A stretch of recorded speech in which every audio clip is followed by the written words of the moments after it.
पुत्र की दुर्गति निश्चित है। स्कूल से आते समय पुत्र अगर कुछ लेकर के आता है किसी दूसरे मित्र का, तो माँ का धर्म बनता है कि उसको डांटे। अगर आप नहीं डांटी, आपने कुछ नहीं किया, तो निश्चित रूप से आपने उसके पतन की पहली सीढ़ी का निर्माण कर दिया। इसलिए बच्चों की एक एक एक्टिविटी पर ध्यान रखना चाहिए। कण कणों पे, भले बच्चा 3 साल का हो, भले बच्चा 4 साल का हो, इससे मतलब नहीं है। शास्त्र कहते हैं लाला एक पंच वर्षाणी दल वर्षाणी ताड़े प्राप्त है षोडशे वर्षे पुत्र मित्र पदाचरे।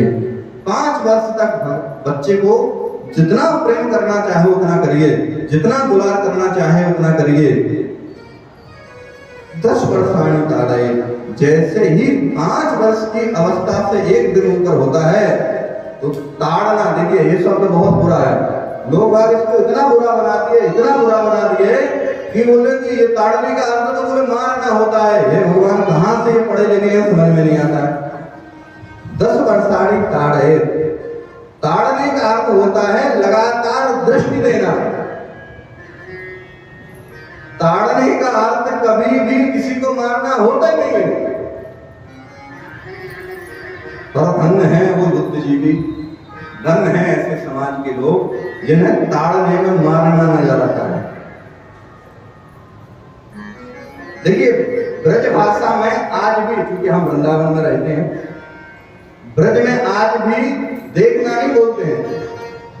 देखना किसे बोल देंगे? आपने किसी को ऐसे देखा और मुड़ गए तो लोग कहेंगे कहा देख रहा हूं। लेकिन आप किसी को देखते रहेंगे तो फिर वो देखना नहीं बोलेगा, फिर क्या बोलोगे? अरे कहा ताड़ रहो, कहने मुंह कभी देखो ना। ब्रज में आज भी देखने को ताड़ना बोलते हैं।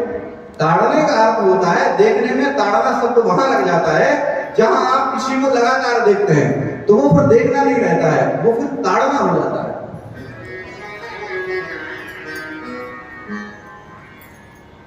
पांच वर्ष के ऊपर जब बच्चा जाता है तो एक एक क्षण क्षण में उसको आप देखें कहीं वो गलत तो नहीं कर रहा है, क्योंकि आपका वो क्षण उसके भविष्य के लिए कितना बड़ा महत्वपूर्ण होगा आप ये सोच भी नहीं सकते।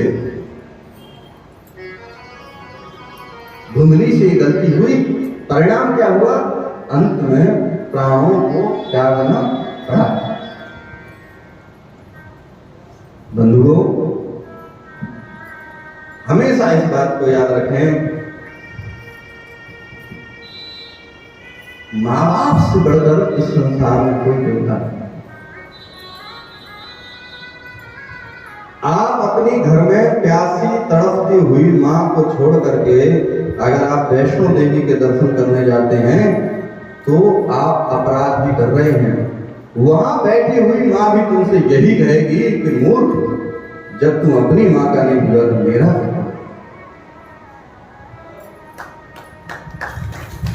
कभी भी आप अपने पिता की सेवा ना करें। ब्रज यात्रा करने के लिए निकल जाएं, 4 धाम यात्रा करने के लिए निकल जाएं, केदारनाथ धाम में बैठे हुए शंकर भगवान भी यही कहेंगे कि बेटा जब तू अपने बाप का नहीं हुआ तो मेरा क्या होगा।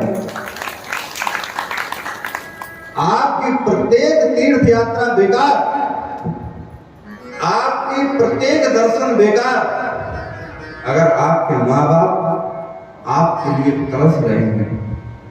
माँ बाप की अनुमति लेकर के आप जा सकते हैं। माँ बाप आपसे कहते हैं कि बेटा हमें 10 दिन कोई दिक्कत नहीं होगी, आप जाओ, आपके जाने से हमें खुशी होगी, शहर से जाओ, 1000 गुना फल मिलेगा।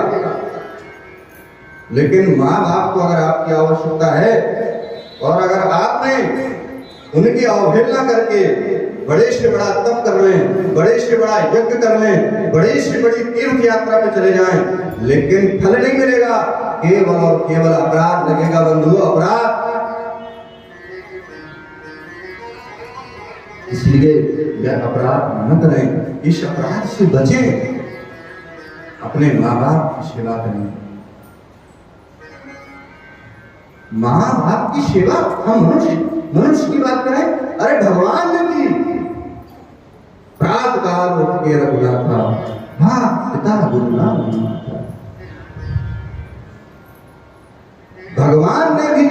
लोक में आकर के अपने माँ बाप को सर्वोपरि समझा। 1 सेकंड में भगवान ने राज त्याग दिया। विचार करिए, राम की मर्यादा को याद करिए। सुबह राज तिलक होना है,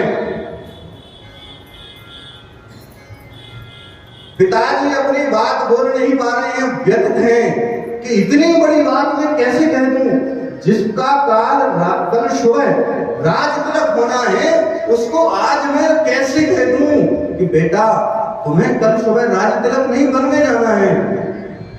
कह नहीं पाए। मां ने बताया ऐसी ऐसी बात है। सुनिए, दशरथ जी के लिए कितनी बड़ी बात है और भगवान राम कह रहे हैं बस इतनी सी बात, बस इतनी सी बात। 14 साल वनवास रहना है ना, कोई बात नहीं। ये है पितृ धर्म का पालन करना, ये है पितृभक्ति। यहां हमें खर्चे के लिए अगर पिताजी पैसा न दें तो हम कहते हैं तुम्हारी पैसा पिता भगवान किसी को न दें। वो पुत्र ये नहीं समझ पाता है कि हमारे पिता की कोई बुरी होती। वह पुत्र ये नहीं समझता है कि हमारे पिता कैसे पैसा इकट्ठे कर रहे हैं, लेकिन वो एक बात में कह देता है कि तुम्हारी तरह पिता किसी को न दे। बंधुओं, जीवन में निस्वार्थ अगर कोई हेतु है,